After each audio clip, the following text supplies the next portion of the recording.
It's Wednesday, August 28th, 2024. I want to thank everybody for joining me today. A lot of stuff to talk about today. So get yourself a coffee, get yourself a beer, a cocktail, get yourself dinner, whatever, sit down. Let's talk about all this. A lot to talk about. As always, please comment down below. Love to know your thoughts on this. Also, I want to thank Patera over at Appalachia's Homestead for giving me a shout out. A lot of people have come over here over the past year from her channel, so I want to welcome everybody. Anybody that's new, I welcome you. All the people who have been with me for years and years, I welcome all of you. Thank you so much for tuning in. I really do appreciate it. Patera, thank you so much. And if you haven't checked out her channel, Appalachia's Homestead with Patera, make sure you do that. She is the real deal. She is walking the walk. And I'll tell you, I don't know too many people right now who are walking the walk. So make sure you're surrounding yourself with real people. Let's start today. CNBC, NVIDIA reports 122% revenue growth on surging demand for data center chips. Nothing in the economy really matters. You losing your job, layoffs, the decaying economy, nothing really matters. What matters is, today at least, NVIDIA. That's what matters. So, up 122% in revenue. Stock right now, after hours, down 7.7%, sitting at $125.61. And, you know, all these people that, oh, you should be buying this, you should be buying that. How many Americans are buying NVIDIA stock at $125? Most, at least half this country doesn't even have $400 saved up. And everybody just thinks that everybody should just go out and buy NVIDIA stock at $125.61 when half the country doesn't even have $400 saved up. And, you know, NVIDIA having a very big day today. Salesforce beat earning estimates. So did CrowdStrike. So tech is booming. While people lose their jobs, the economy falls apart. We're on the verge of World War III. And, if you have $125 plus to be buying these stocks, God bless you. I hope it continues to go up. But how much more can it go up? How much more can NVIDIA go up? And if it's not, I think it's up 150% year to date. But what happens when it's not up 150% year to date? At some point, it is all going to slow down. And the stock market is so reliant on tech now that just a handful of companies are pulling the load here.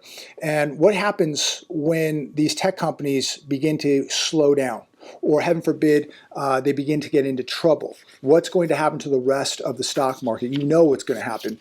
Here's one today. Let's talk about the real world. CNBC, weekly mortgage demand stalls, even though rates dropped to lowest since April 2023. So applications for a mortgage rose 1% for the week, but they're down 9% lower than a year ago. And I was looking at some homes last night in the Deep South. And I saw two homes that I had been following months ago they did go into escrow. Guess what? They're back on the market. One home was in escrow for 75 days, just popped back on. So probably they couldn't get the funding.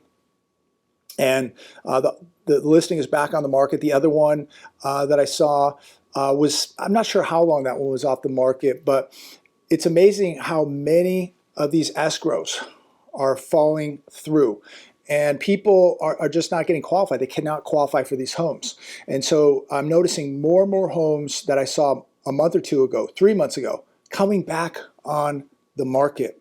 So you have to ask yourself, with rates coming down, we were told that, oh, wow, once they come down a point and a half, goodness, we're, open up the floodgates. Here come all the buyers. The problem is now the buyers are very concerned about if they're going to have a job tomorrow. Many buyers now cannot get approved for a loan because they have too much debt. They don't have enough income. They don't have enough down payment, and all the uncertainty that goes with it. So very interesting what's happening in the housing market. They can keep telling us that there's not enough inventory. I see more and more inventory being built all around me. When I'm looking at homes out of state, I see more and more listings every day coming on.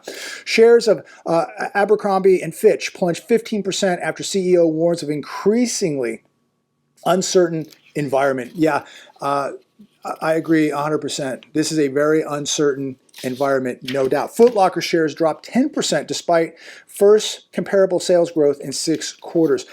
People just aren't going out buying $200, $300, $400, $500 tennis shoes like they used to. The party's over, ladies and gentlemen. The free money is over. The gravy train is done.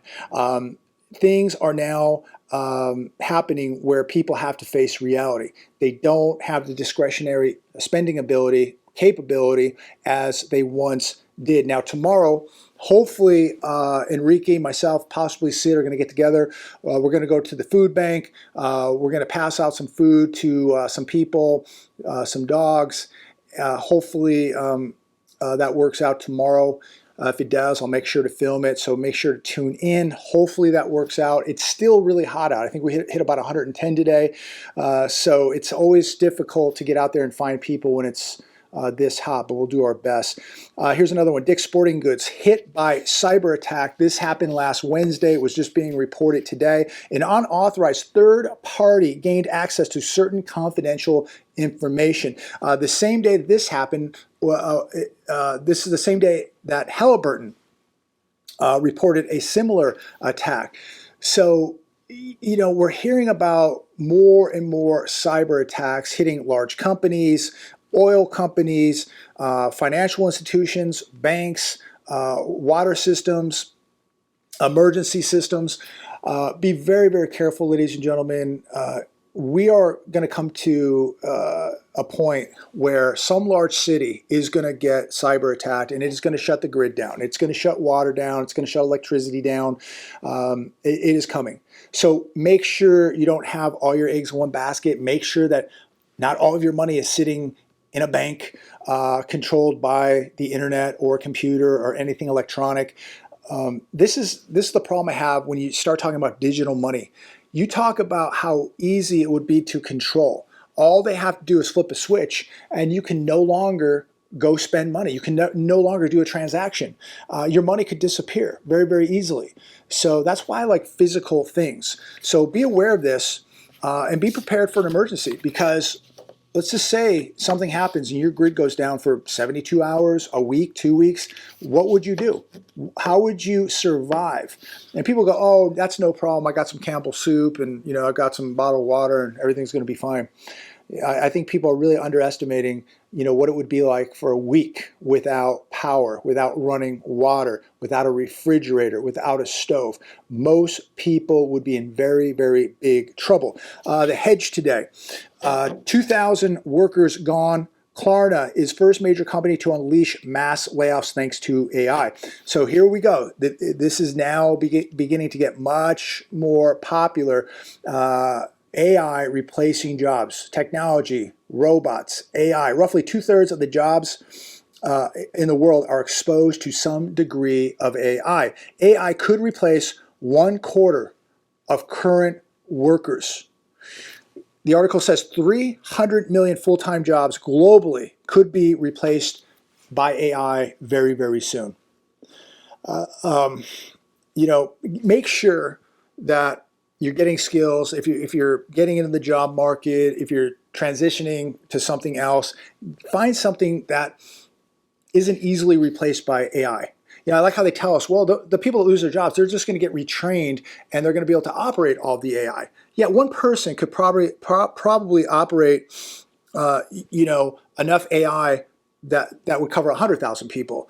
You know, when you lose, say, 1 million jobs, those 1 million people are not going to replace, you know, or go into AI for jobs, because that's the whole idea. You don't need as many physical workers in AI. Yes, you need a few maybe to do repairs and programming and coding and all of that. But how many people, if you took 1 million job losses being replaced by AI, how many of those people would actually go to work in AI? I mean, people are getting phased out. That's the whole idea. AI is to replace physical workers, to replace humans. They're going to use the least amount of humans. That's why they're bringing in AI. And we have so many people coming into the country, and we have so many people now looking for jobs. And we have a lot of people who are not looking for jobs. But how are people going to feed themselves a year, 2, 3 years from now as these jobs are being replaced? Because more than likely, you're not going to get a job in AI. Those are going to be few and far between. They're not going to need humans. So you need to find something that you can do that isn't easily replaced by AI. 5 signs that the U.S. is collapsing. This also on the Hedge today. And I agree with every one of these. Division. The country is severely divided, and this will collapse a country. Violent protests. We're seeing a lot of violence. We've seen a lot of violence over the years. And I do believe that after this election, I think we will see more violence, up to the election. I think, especially if one individual is picked, I think you're going to see a lot of violence. Infrastructure falling apart. You have noticed, especially our large cities across America, airports, they are crumbling. Potholes, the streetlights in Los Angeles, they've been stripped and stolen of copper, which has probably happened in your areas too. Stoplights, streetlights, all that, the terrible roads, the terrible conditions. So you're seeing your infrastructure just crumbling while we send money to other countries, yet our country's falling apart and we're not doing anything about it. We are supporting other countries, making things better for them, yet our country is falling apart. How about this one? Morals are decaying, no doubt about it. And we'll talk a little bit at the end of this video too about morals. Look at the crime. Look at these gangs of people going into 7-Elevens, gas stations, retailers, and just taking what they want, these flash mobs. That is total moral decay right there, where people have no regard for law. They have no regard for human life. They have no regard for other people's property, nothing. So moral decay is a big one. And of course, the country's broke. We are bankrupt right now. We are a bankrupt nation right now, pretending that we're the richest nation on earth, pretending that everything is okay. We are well over $200 trillion in debt if you bring in unfunded liabilities, national debt over $35 trillion. This government cannot stop spending, just like most people cannot stop spending. Most people cannot even stop spending. They love to buy their Amazon. They love to go out and eat and drink. And they're driving cars that they can't afford. They're living in houses they can't afford. They cannot stop spending. So between the average person, the household, the credit card debt, and the nation, we are going to spend ourselves into a collapse. We are going to spend ourselves into a collapse. Here's one from the Daily Mail today, and I have to make sure that I'm reporting from different news sources, not just the Hedge. Somebody said yesterday, I only report from the Hedge. And I don't think this person really watches the show, but here we have the Daily Mail. I'm reporting from CNN. I'm reporting from CNBC, of course, the Hedge, and many, many others. Fox Business. So if you think it's only this data is only coming from the Hedge, you haven't watched the show enough. But anyways. Here's one from the Daily Mail. The Arkansas city filled with abandoned homes you can buy for as little as $400. We've seen a lot of this in other cities like Detroit. But this is very interesting. I was watching the video of this. This once flourishing farm town called Pine Bluff had a $58 million industry. And then mechanization replaced workers, equipment, farming equipment came in and replaced workers in the 1970s. Does this sound familiar? Now AI is going to come in and it's going to replace workers. The population of this town went from 57,000 to 25,000. And now you just see blocks of these homes, trees overgrown, the houses are falling apart. Some of them just need to be bulldozed. What a shame. What a shame. These were beautiful homes. Some of them were really, gorgeous homes. And it just looks literally like a jungle now is just growing through this area of trees and weeds and grass. And I ask myself, how in the world could the government, could the system just allow something like this to happen? People could not live in these homes. Why are we giving money to so many other countries when maybe the government could come in and buy these homes, fix them up, and put people to work? Maybe there would be some incentive to bring some kind of work into a town like this, and some kind of government plan to allow people to move into these homes. and work in these areas. But no, we're too busy giving money and F-16s and missiles and drones to other countries. It's unbelievable. And $5,000 debit cards. But what a shame to watch this beautiful little Arkansas city that was once flourishing now abandoned and decaying, and just it's just terrible. What do you think about this stuff? Don't you think it would be in the interest of the American people and this country to maybe not be sending money everywhere else, but maybe send it to Pine Bluff, get some industry down there, get some type of industry down there, and maybe invest $50 million in this area and fix these houses up and get some industry going and get some people living in these homes and get people on their feet, give people an incentive. I don't know. It just seems like a real shame when we are not helping ourselves and we're just sending hundreds of billions of dollars everywhere else. Here's another one today. 63% of rural hospitals in Kansas at risk of closing. 8 have closed since 2015, 90 right now at risk. And here we go again. The money's going everywhere else. Why is it not going to these hospitals?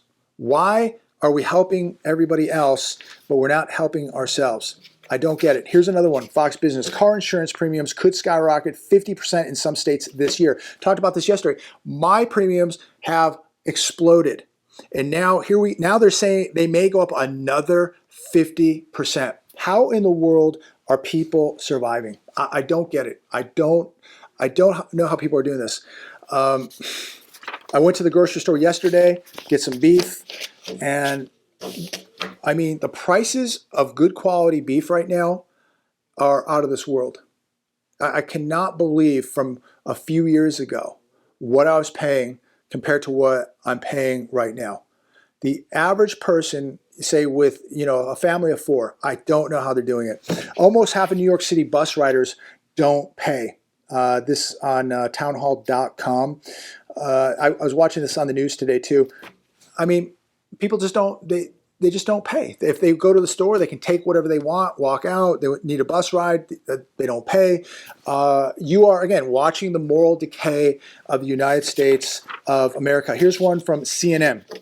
Nambia plans to kill more than 700 animals, including elephants and hippos, and distribute the meat. The Southwest African country, Nambia, I think I'm pronouncing that right, Nambia, they've had a severe drought. And this is really, really sad. And we were talking yesterday about how blessed we are. If you want to get something to eat, you can go, to fast food, you can go to a restaurant, you can go to a diner, you can go to the grocery store. We still have it better than anybody. And we are very, very blessed. I'm not saying things are perfect. I'm not saying things haven't gone downhill. There's no doubt about it. But you look at people like this. They're going to have to process 83 elephants, 30 hippos, 60 buffalo, 50 impala, 100 blue wildebeest, and 300 zebras. This is what they're going to have to do to feed people. We saw, what was it, in Venezuela a few years ago with hyperinflation down there, where they were going into the zoos and they were processing zoo animals. This is how bad it can get. And it can happen really, really fast. And, people will probably sit here, laugh. I think it's really sad. First off, to see hippos and elephants and impala and zebras having to be processed for food. I just, I don't think that was really the intention for these animals. But look, when you're starving, you'll eat a cat, a dog, a rat. People will eat other humans, okay? I get it. But we take so much for granted here. And we really... at times don't know how good we actually have it. And I will sit here and thank God today. Thank you, God, that I'm eating, that I have a place to sleep, that I can walk, I'm functioning. We're blessed, ladies and gentlemen. But this is really, really sad. This is really sad. We've seen this in other countries. We're going to see more of it. So you got it good.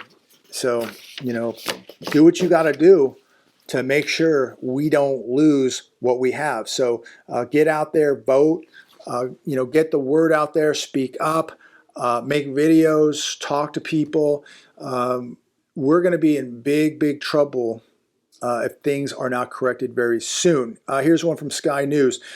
Flights grounded as police forced to communicate by text on duty as IT outage hits Netherlands. The Dutch ministry confirmed they had experienced a network outage resulting in major IT failures across the country.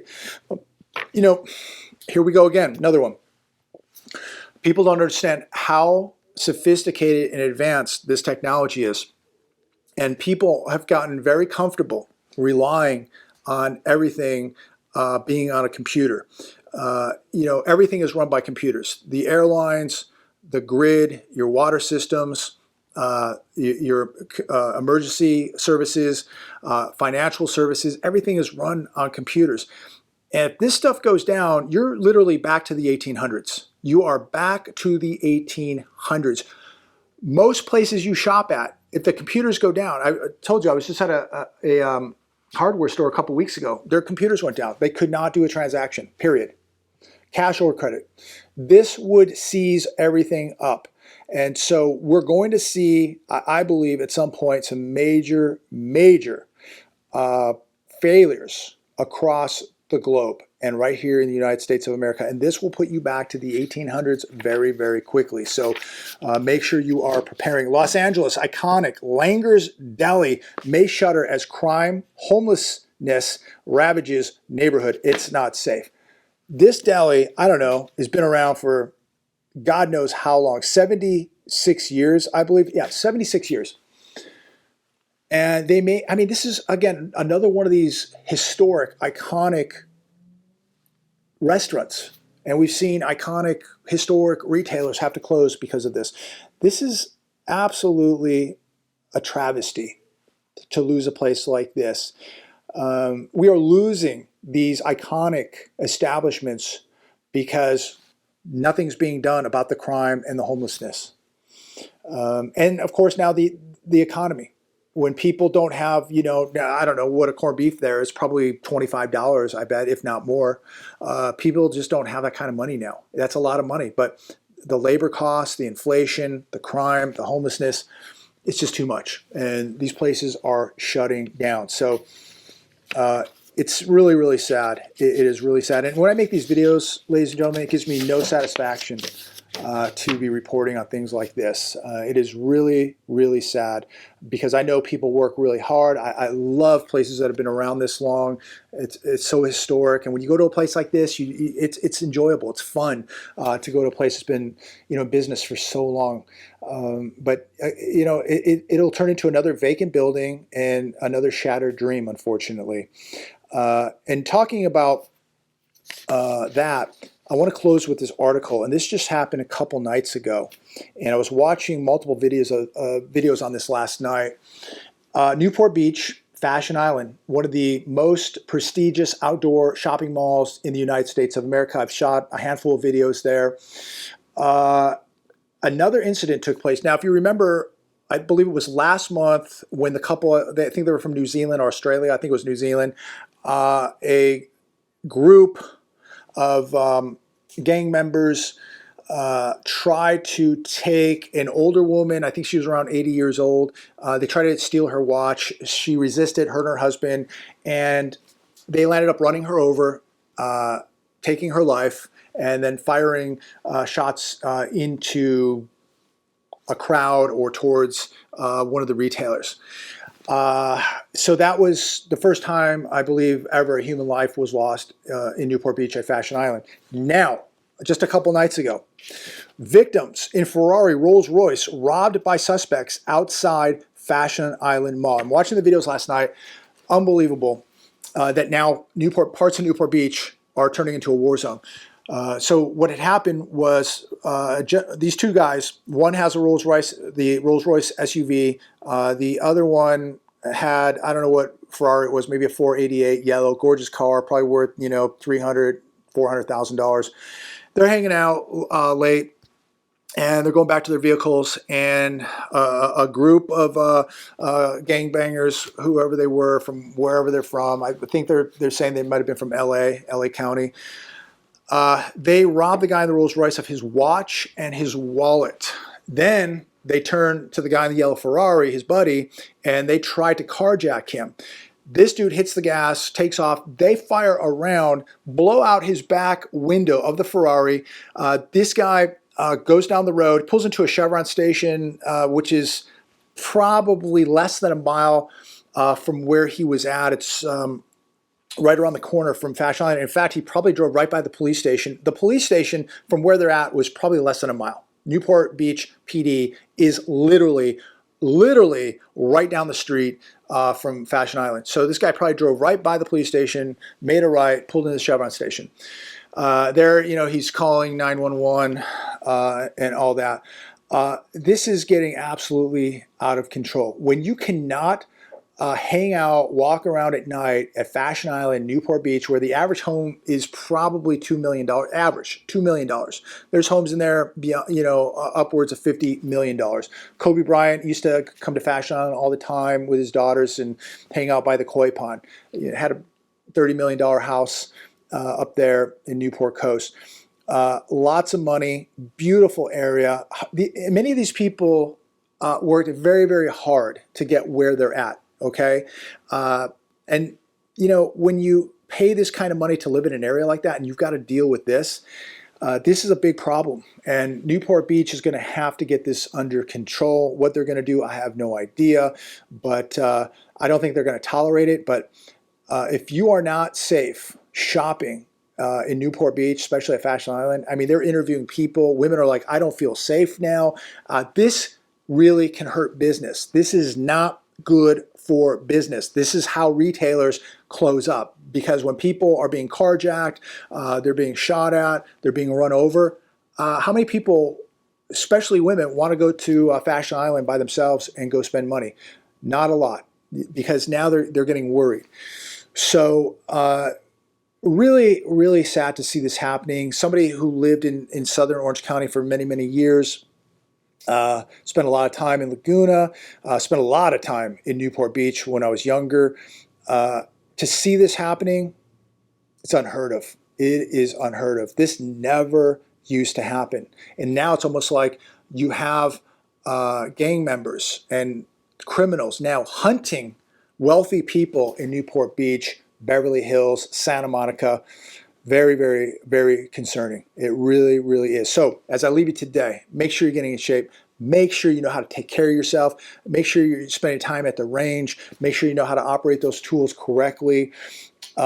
This is going to get much, much worse. As I said earlier, as the economy continues to deteriorate, so will society.